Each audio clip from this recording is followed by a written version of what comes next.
Olá!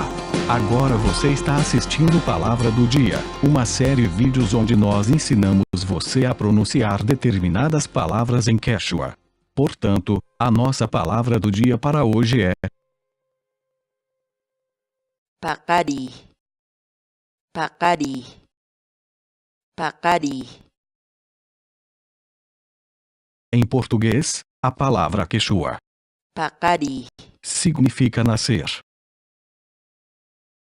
Por exemplo, ruasun niño Jesús pacarisqanmanta wasiypi.